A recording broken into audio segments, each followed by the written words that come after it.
Eu sempre ouvi que família é abrigo, proteção e amor. Mas no dia em que meu pai me empurrou dentro de um rio para me dar uma lição, eu descobri que, às vezes, a família é justamente o lugar de onde precisamos fugir para sobreviver. Durante anos, eu fui a filha invisível, a que fazia tudo pelos meus pais e pela minha irmã mimada, acreditando que, se eu me esforçasse o suficiente, seria amada. Só que quando eu disse não pela primeira vez, minha vida virou alvo. Eles tinham um plano, e eu só não morri porque o destino interferiu. Hoje eu estou aqui para contar tudo. Como uma família inteira virou contra mim, como eu escapei da morte e como transformei a dor em força. Olá, seja bem-vindo ao canal Histórias Surpreendentes. Curta e se inscreva nesse canal, aproveite e ative as notificações. Comente aqui de qual cidade você está assistindo, vou adorar saber e deixar um coração no seu comentário. Eu sempre soube que meus pais preferiam minha irmã. Desde criança, ficou claro que eu era apenas o preenchimento entre as expectativas deles e as vontades dela. Enquanto eu crescia ouvindo que precisava me esforçar, estudar, trabalhar e não dar trabalho, minha irmã caçula, Paola, era tratada como uma espécie de joia rara, linda, perfeita, merecedora de tudo sem mover um único músculo para conseguir. A desigualdade era tão normal dentro da nossa casa em Campinas que, com o tempo, aprendi a engolir o silêncio. Mas engolir não significa esquecer. Nem deixar de sentir. Quando fiz 23 anos, saí de casa para trabalhar em uma farmácia e dividir aluguel com 2 colegas. Não era uma vida luxuosa, mas era minha. Com o meu salário, pagava minhas contas e ainda ajudava meus pais sempre que pediam, mesmo que o dinheiro fizesse falta para mim. Eu ainda carregava a esperança de que, fazendo tudo certo, um dia eles me enxergariam como filha, e não apenas como o recurso financeiro que Paola não podia ser. Essa esperança começou a morrer no dia em que minha mãe me ligou com voz açucarada, dizendo que queria conversar comigo como família. Não era normal que eles me convidassem para nada, então minha ingenuidade me fez pensar que talvez estivessem tentando melhorar nossa relação. Eu aceitei. No sábado seguinte, fui até a casa deles cedo, com um coração otimista, acreditando que talvez o tempo tivesse curado alguma coisa entre nós. Mas a mesa do café da manhã já me avisou que algo estava errado. Não era uma conversa, era uma reunião. Meu pai sério, minha mãe com sorriso estratégico e Paola com brilho de expectativa no olhar. Eu mal sentei e eles começaram. Paola tinha passado na autoescola e precisava de um carro novo. E eles acharam justo que eu presenteasse a irmã com um veículo. Minha mãe dizia que eu era mais responsável, a que sabia lidar com dinheiro, e meu pai completava que era meu papel como filha recompensar tudo o que fizeram por mim. Eles falavam como se fosse lógico, como se eu simplesmente abrisse uma carteira cheia de dinheiro.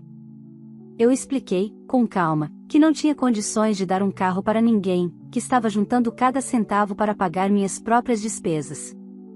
A reação deles foi como um tapa. Minha mãe disse que eu era mesquinha.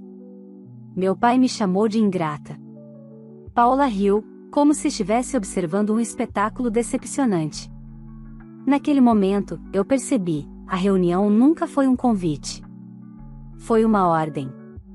Saí da casa deles tremendo, angustiada e com um nó no estômago. Aquele deveria ter sido o fim da conversa, mas não foi. Alguns dias depois, meu pai me ligou dizendo que queria pedir desculpas, que queria conversar melhor e que sentia falta de mim. A voz dele soou tão sincera, tão diferente do dia do café, que parte de mim acreditou. Ele sugeriu irmos todos até um local bonito perto do rio Atibaia, onde sempre fazíamos piqueniques quando eu era criança. Para começarmos de novo, ele disse. A menininha dentro de mim que ainda desejava amor aceitou. Eu queria acreditar que existia salvação para nossa família. Queria acreditar que existia espaço para mim. Mas não imaginava que a tentativa de reconciliação seria, na verdade, o golpe final. A última chance deles de me dobrar. Ou de me destruir. Naquele dia, enquanto caminhávamos próximo à margem do rio, eu ainda tentava acreditar em cada palavra bonita que escutava, sem perceber que, atrás dos sorrisos, havia algo muito mais escuro se aproximando. Algo que mudaria minha vida para sempre, e colocaria os 3 no lugar onde sempre deveriam ter estado, distantes de mim, pagando por cada escolha que fizeram. porque naquela tarde, meu pai não queria conversar. Ele queria me empurrar para o fundo. Eu me lembro nitidamente da sensação estranha que tomou conta de mim enquanto caminhávamos à beira do rio Atibaia. O clima estava abafado, mas meu pai parecia animado demais, rindo alto, comentando sobre as árvores como se estivesse conduzindo um passeio turístico. Minha mãe seguia ao lado, silenciosa demais, olhando para mim com um sorriso quase nervoso. Já Paola parecia irritantemente tranquila, como se estivesse aguardando o desfecho de algo que eu ainda não conseguia enxergar. Meu pai parou perto de uma parte mais funda do rio e se virou para mim, com um sorriso que eu não via desde a infância. A gente não deveria ter brigado, ele disse, com uma voz baixa e sentimental. Você é importante pra gente, filha. Eu quis acreditar. Eu sempre quis. Só que algo no olhar dele, frio demais para quem falava de amor, arrepiou minha pele. Era como se minhas lembranças tentassem me avisar, mas meu coração, cansado de rejeição, pedia para acreditar. Vamos fazer uma foto, minha mãe sugeriu, tirando o celular da bolsa. Nós 4, como antes. Não era comum ela querer registrar momentos comigo, mas aceitei, porque ainda havia, dentro de mim, uma esperança desesperada por pertencimento. Meu pai me posicionou bem perto da beirada, dizendo que era para pegar o reflexo da água. Eu dei um passo para frente, ajustando o cabelo, e foi aí, exatamente aí, que senti a mão dele na minha costa. Forte. Decidida. Sem hesitação. O empurrão me arrancou do chão. Meu corpo caiu para frente com violência, e antes que eu pudesse gritar, já estava submersa. A água gelada me engoliu como uma criatura faminta. Enquanto afundava, pude ouvir a voz do meu pai, abafada, mas clara: agora você aprende a dar o que pedimos, tem que obedecer. A frase bateu em mim mais forte do que a água. Um terror visceral tomou conta do meu peito. Eu me debatia, o desespero rasgando meus músculos, minha mente implorando por ar. Quando consegui subir à superfície por um segundo, ouvi a risada de Paola ecoar: é só nadar, mana, e não esquece de comprar meu carro amanhã. Aquilo foi pior do que qualquer soco. Ela não apenas sabia do plano, estava celebrando. Tentei pedir ajuda, engoli água, afundei de novo. Meu reflexo natural de sobrevivência me fez dar braçadas frenéticas, usando cada gota de força que tinha. Quando consegui alcançar um ponto mais raso, onde meus pés finalmente encontraram o fundo, senti meu corpo inteiro tremer. Eu tossia, cuspia água, lutando para respirar, enquanto eles apenas me observavam da margem. Como se nada tivesse acontecido. Como se eu fosse descartável. Meu pai colocou as mãos nos bolsos e falou, com a calma de quem discute o tempo: isso foi uma lição. Só aprende quem sofre. Quem sabe agora você aprende a ser útil para a família. A frase cortou mais do que o frio. Minha mãe desviou o olhar, incapaz de sustentar o que tinham acabado de fazer. Paola revirou os olhos, impaciente com o meu desespero. Eu os encarei por longos segundos. E naquele instante, algo dentro de mim morreu, mas algo nasceu também. Eu não choraria. Eu não imploraria. Eu não buscaria mais amor onde nunca existiu. Eu levantei. Sem dizer uma única palavra, caminhei para fora dali. Minha blusa grudava no corpo, meus dedos tremiam, meus dentes batiam sem controle, mas minha mente estava afiada como lâmina. Eles não gritavam meu nome, não tentavam me impedir de ir embora. Eles realmente acreditavam que tinham vencido. Que eu estava dobrada. Que eu voltaria rastejando. Só que eu não voltei para casa. Eu fui direto para a delegacia.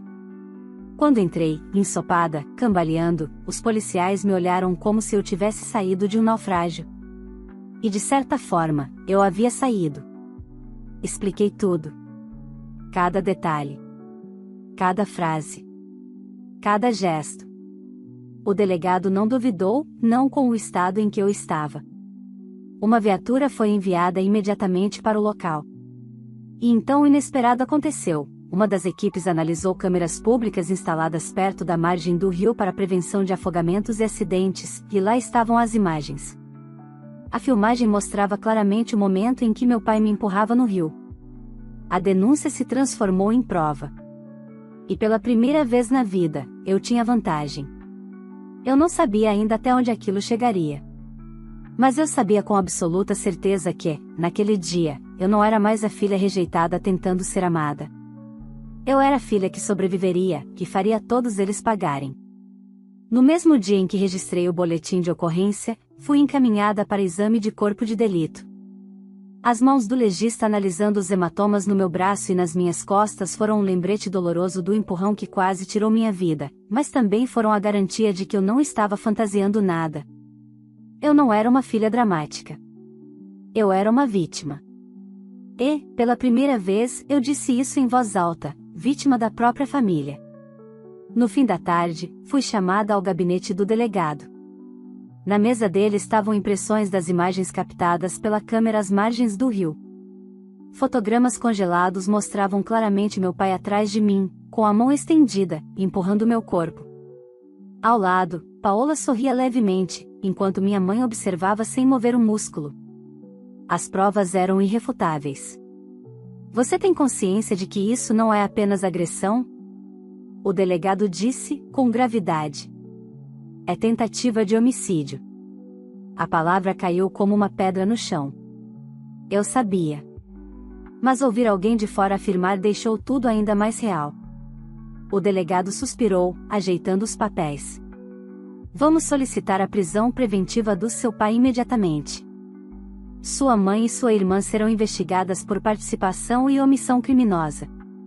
Quando saí da delegacia, senti o ar entrar nos meus pulmões de um jeito que fazia anos que eu não sentia. Respirei fundo. Pela primeira vez, eu não era o alvo deles. Eu era o motivo do medo deles. Mas o medo muda de lado muito rápido. Horas depois, meu celular começou a vibrar sem parar. Chamadas da minha mãe, do meu pai, de Paola. Nenhuma atendida. Depois vieram as mensagens. A primeira foi da minha mãe: filha, foi só uma brincadeira, seu pai estava nervoso. Não faz isso com a nossa família. A segunda foi de Paola: parabéns, você está acabando com tudo como sempre. Você nasceu para destruir. E a terceira, do meu pai: se você continuar com isso, vai se arrepender. Encarei aquelas palavras por longos segundos. Em um passado não tão distante, eu teria tremido, chorado, apagado as denúncias só para ser aceita. Mas agora aquilo só servia como combustível. Eu não respondia, mas nada passava despercebido. Cada mensagem foi encaminhada ao delegado, adicionada ao processo como evidência de intimidação. No dia seguinte, a notícia se espalhou como fogo. Campinas inteira parecia ter acordado com um terremoto. Homem é acusado de empurrar própria filha no rio Atibaia. O nome da minha família estava em todos os sites locais, e o escândalo era assunto nas redes sociais. O peso da vergonha começou a sufocá-los, e eu sabia disso porque uma vizinha me enviou fotos do meu pai tentando sair de casa sob gritos de moradores. Naquela noite, recebi uma ligação desconhecida. Era a voz do delegado: seu pai foi preso há 1 hora. Resistiu à abordagem, mas está sob custódia.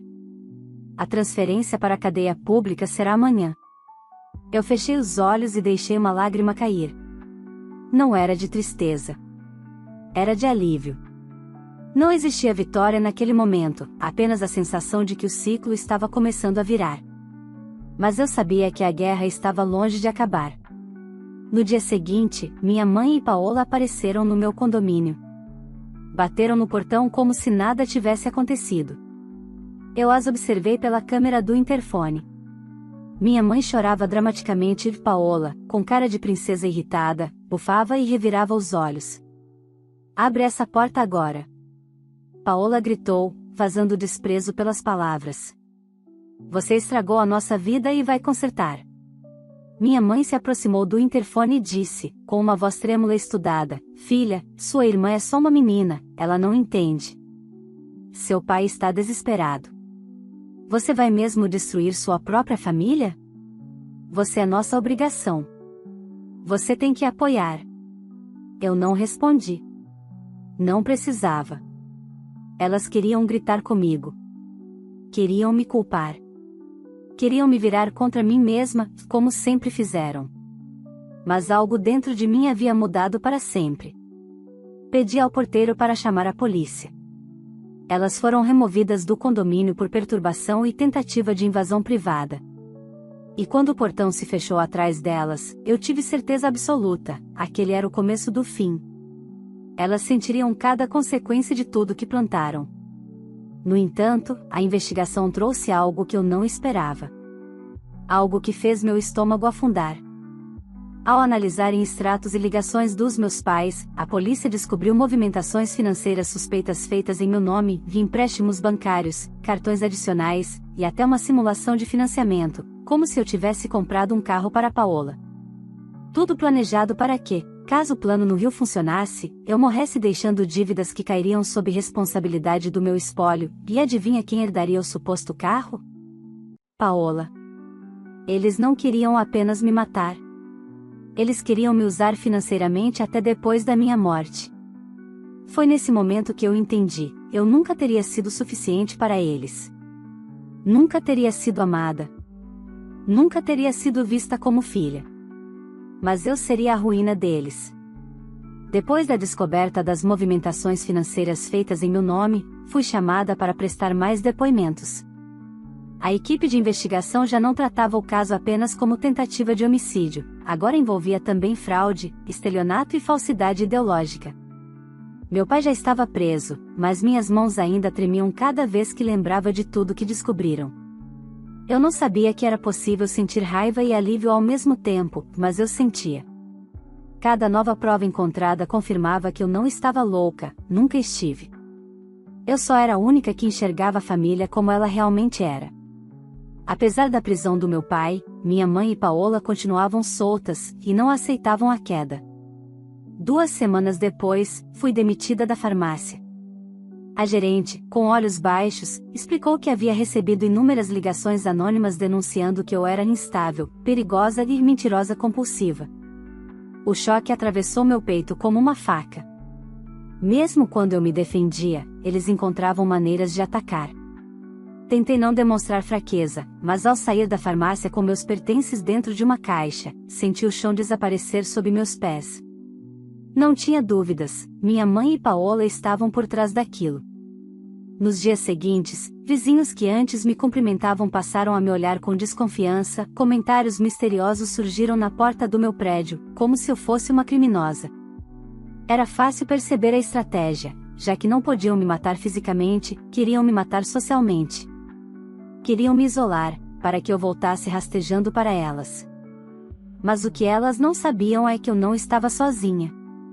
O delegado responsável pelo caso era duro, sem rodeios, mas enxergava a gravidade da situação.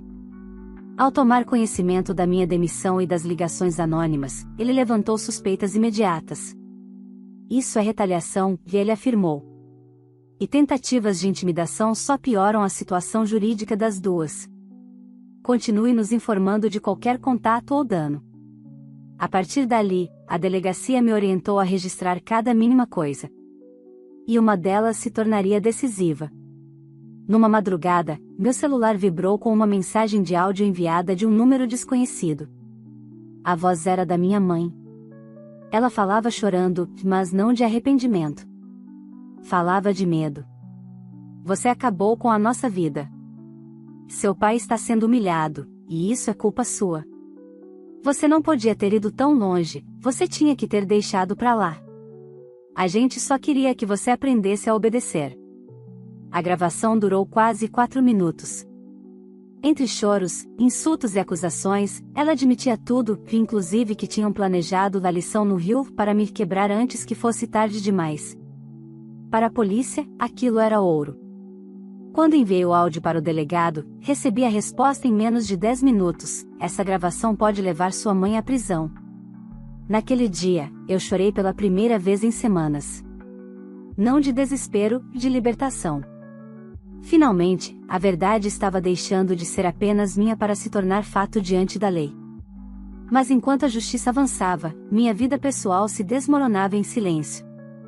Sem emprego, com processos em andamento e com medo de sair sozinha, eu me sentia constantemente no limite. E ainda assim, nunca me senti tão consciente do meu valor. Pela primeira vez, eu não estava tentando reconquistar minha família. Estava lutando contra ela, e vencendo. Sem aviso, no final de uma tarde, recebi uma visita inesperada. Era minha tia-avó, irmã do meu avô, uma mulher que eu sempre admirei, mas que raramente aparecia nas reuniões de família. Ela me chamou para conversar no banco da praça do meu bairro. Sentou-se ao meu lado e colocou a mão sobre a minha. Eu sempre soube quem você era e quem eles eram, ela disse com uma serenidade cortante. Você herdou a força do seu avô, não a fraqueza deles. Fiquei em silêncio, sem entender o motivo da visita. Então ela continuou, sua mãe e sua irmã vieram me pedir dinheiro. Disseram que você ferrou a vida delas, que estão desesperadas e que precisam se sustentar até o seu pai voltar. Ela soltou uma risada irônica. Eu só queria que você soubesse disso, porque agora você precisa estar preparada. Elas não vão parar. Não enquanto ainda existir algo que possam tomar de você. Aquelas palavras foram como um aviso, uma ameaça velada da vida. Eu não podia recuar. Não podia me calar. Não podia aliviar a culpa delas só porque estavam sofrendo consequências. E eu não aliviaria. Alguns dias depois, recebi uma ligação da delegacia convocando-me para acompanhar um novo desdobramento. Ao chegar, vi o delegado e uma promotora com uma expressão séria, mas satisfeita. Conseguimos um mandado de prisão para sua mãe, que a promotora explicou. E Paola está sendo denunciada por calúnia, difamação, estelionato e cumplicidade. Ela ainda não será presa, mas vai responder judicialmente. Quanto ao processo criminal, todas as provas foram aceitas. Estamos perto do encerramento. Eu ouvi cada palavra como quem recebe ar depois de ficar muito tempo submerso. O fim estava próximo. Um fim justo. Um fim que eu jamais imaginei que veria um dia. Mas antes de tudo terminar, as máscaras caíram por completo. Porque minha mãe e Paola fariam sua última jogada, que é a mais desesperada de todas. Elas viriam até mim. E não seria para pedir perdão. Seria para implorar. E eu seria finalmente colocada diante da pergunta que perseguiu minha vida inteira: quando a família tenta destruir você, você ainda deve algo a ela? As notícias se espalharam rápido demais para que minha mãe e Paola pudessem se esconder.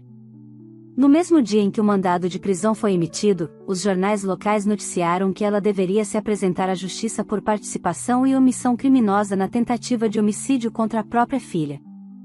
As redes sociais explodiram, vizinhos comentavam, e a família, que antes se achava intocável, agora era vista como monstruosa. Eu imaginava que isso as manteria longe de mim. Mas não. O orgulho ferido e o desespero transformaram as duas em algo ainda mais perigoso. Numa noite silenciosa, quando eu estava colocando o lixo para fora, o portão automático do condomínio se abriu antes que eu entrasse.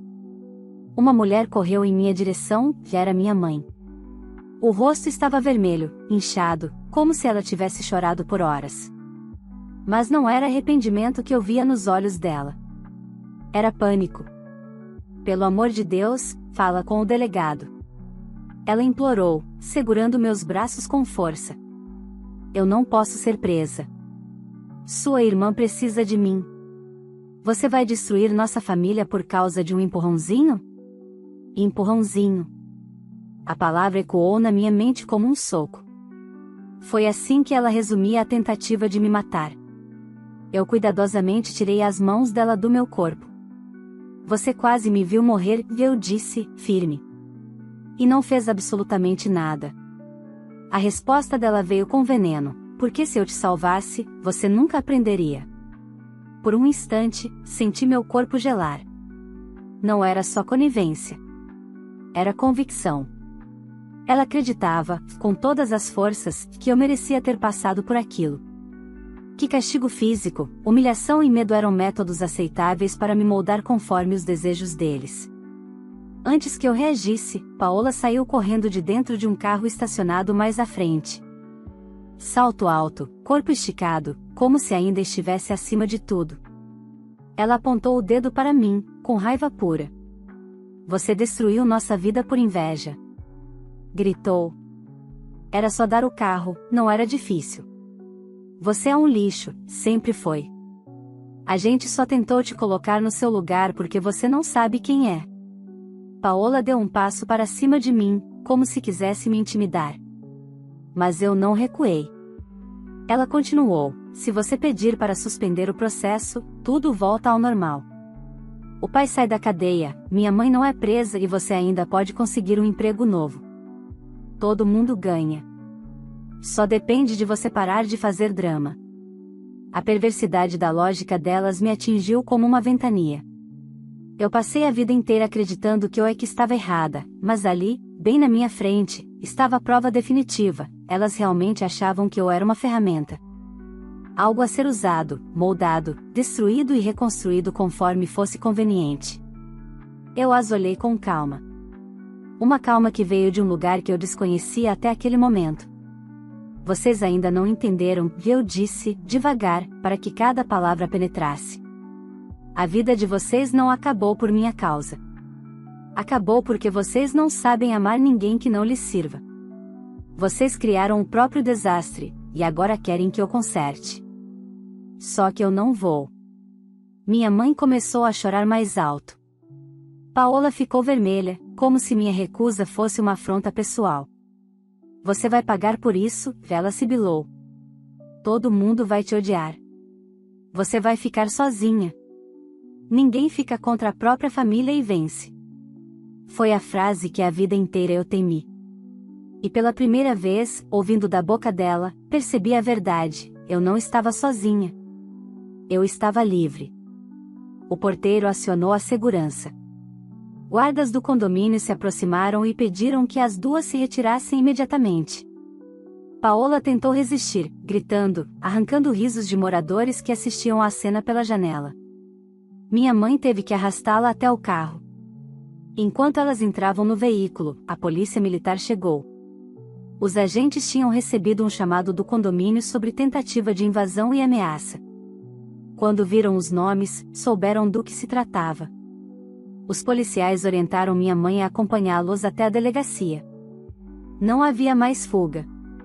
Paola ficou paralisada, sem entender que a arrogância não valia nada diante da lei.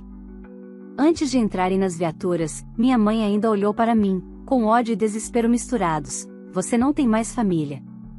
Você nunca mais será amada por ninguém. Eu não chorei.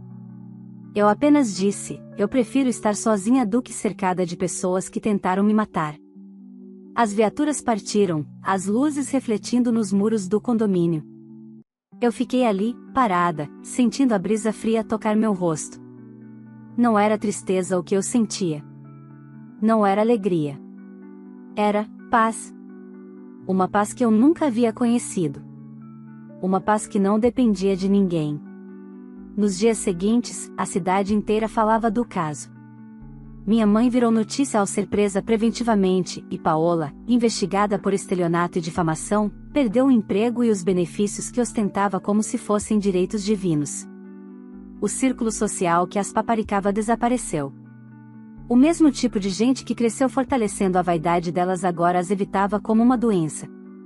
Mas, enquanto a reputação da minha família se desintegrava, outra coisa se aproximava: o julgamento do meu pai.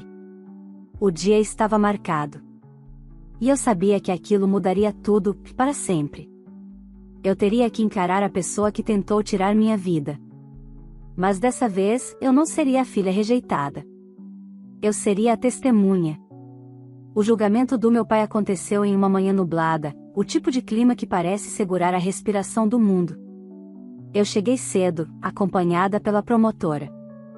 O corredor do fórum estava silencioso, exceto pelo som de passos e portas sendo abertas e fechadas ao longe. Sentei-me no banco reservado para testemunhas, observando o tribunal encher aos poucos, advogados, jornalistas, curiosos e algumas pessoas que, de forma cruel, eu reconheci do passado, conhecidos que antes bajulavam minha família e que agora só estavam ali em busca de espetáculo. Quando meu pai entrou escoltado por 2 agentes, senti meu corpo inteiro enrijecer. Ele parecia menor, como se a prisão tivesse drenado toda a arrogância que sustentou durante anos. Mas ao me ver, sua expressão mudou, não para arrependimento, mas para desprezo. Ele ainda acreditava que estava acima de todos. Ainda acreditava que eu deveria obedecê-lo. Ainda acreditava que eu tinha perdido, e não ele. A audiência começou. Testemunhas foram ouvidas, laudos periciais lidos, imagens exibidas. E então chegou minha vez. O juiz pediu que eu me aproximasse. Quando subi ao púlpito, meu pai arregalou os olhos, como se estivesse diante de uma traição imperdoável. Engraçado, a única traição ali foi a dele. Relatei tudo em detalhes, o convite falso para uma reconciliação, as falas sobre a lição, o empurrão, o grito ordenando obediência, a risada de Paola, o abandono na água. Enquanto eu falava, o tribunal inteiro parecia prender o ar. O vídeo mostrando o exato momento do empurrão foi reproduzido. A imagem congelada do meu pai com a mão em minhas costas, meu corpo caindo, Paola sorrindo ao lado, não deixava espaço para dúvidas. A defesa tentou alegar que tudo não passou de uma brincadeira mal planejada. Mas o juiz rebateu antes mesmo da promotora precisar intervir: brincadeiras não envolvem empurrar alguém em um rio de águas profundas sem prestar socorro. Meu pai se levantou, gritando que eu era ingrata, que eu estava destruindo a própria família, que uma filha de verdade resolveria tudo dentro de casa. O juiz ordenou que ele fosse contido. Quando os agentes o seguraram, ele me encarou com um ódio que eu conhecia desde a infância, o ódio de quem não tolera ser contrariado. Foram horas de audiência, mas quando o martelo bateu, o silêncio encheu a sala. O réu é condenado por tentativa de homicídio qualificado. Pena: 18 anos de reclusão. Houve um murmúrio geral. Meu pai ficou branco como papel. Pela primeira vez, ele não tinha controle. Não tinha autoridade. Não tinha poder. A justiça tinha nome, e era o meu. Minha mãe foi denunciada formalmente por participação e cumplicidade na tentativa de homicídio, além de coação e fraude. Diante das provas, mensagens, áudios e omissão no momento da agressão, recebeu pena de 5 anos em regime semiaberto, que começaria imediatamente após o julgamento. Ela desabou na cadeira, chorando como se fosse a vítima. Não me olhou uma única vez. Paola, por sua vez, foi condenada por estelionato, calúnia, difamação e participação na fraude financeira. A pena foi convertida em prestação de serviços comunitários, multa alta e antecedentes criminais permanentes, o que significava adeus a empregos de prestígio, vida social, convites, festas e status. Para alguém que vivia da aparência, era uma prisão muito maior do que qualquer cela. Quando a sessão foi encerrada, eu levantei lentamente, respirando fundo. O delegado se aproximou, apertou meu ombro e disse com sinceridade: é raro alguém ter coragem de enfrentar a própria família assim. Você salvou a sua vida. Eu agradeci em silêncio. Não era a vitória que eu sentia, era a libertação. No estacionamento do fórum, Paola correu atrás de mim. Os olhos estavam vermelhos, o rosto manchado de raiva e humilhação. Você acabou comigo. Ela gritou, a voz trincando. Você destruiu tudo. Todo mundo sabe quem eu sou agora, ninguém quer mais olhar na minha cara. Você venceu, tá feliz? Eu a encarei por um segundo. E pensei em tudo, os anos de rejeição, humilhação, desdém, manipulação e crueldade que ela sempre alimentou. Pensei em como era sempre eu quem pedia desculpas. Como era sempre ela quem recebia tudo. E respondi com calma: eu não destruí você. Você se destruiu quando decidiu que eu não era gente. Paola me olhou como se eu tivesse acabado com todas as fantasias dela.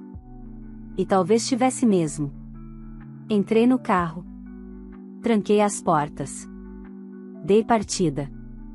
E deixei ela para trás. A partir daquele dia, nunca mais procurei nenhum deles. Não fui visitar meu pai na prisão. Nunca respondi às cartas que minha mãe tentou enviar. E quando Paola tentou me achar pelas redes, bloqueei imediatamente. Eu não construí fundação, ONG, instituição e nem reinvenção pública. Não fiz campanha, não tentei inspirar ninguém, não busquei aplausos. Eu só vivi. Voltei a trabalhar, juntei dinheiro, aluguei um apartamento confortável e encontrei paz na minha própria companhia. Descobri que silêncio não é solidão quando você finalmente está em segurança. Descobri que amor existe, mas não precisa vir de quem compartilha sangue. Nunca mais tive família. Talvez. Mas nunca mais fui ferida. E pela primeira vez na vida, isso foi suficiente. E continua sendo. Se você chegou até aqui, muito obrigada por acompanhar essa história até o final. Agora eu quero saber a sua opinião. Você faria o mesmo que a filha fez? Você teria coragem de denunciar a própria família depois de tudo? Deixe sua resposta nos comentários, eu quero muito saber o que você faria no lugar dela. E me conte também de qual cidade você está assistindo este vídeo, porque eu vou conferir os comentários e deixar um coração para todos que participarem. Não se esqueça de curtir o vídeo, isso ajuda muito o canal a crescer e me mostra que vocês querem mais histórias como essa. Aproveite e inscreva-se no canal e ative o sininho para não perder as próximas histórias que vêm por aí.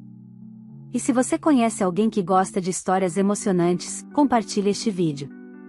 A sua atitude pode fazer o canal alcançar ainda mais pessoas. Obrigada pela companhia e até a próxima história.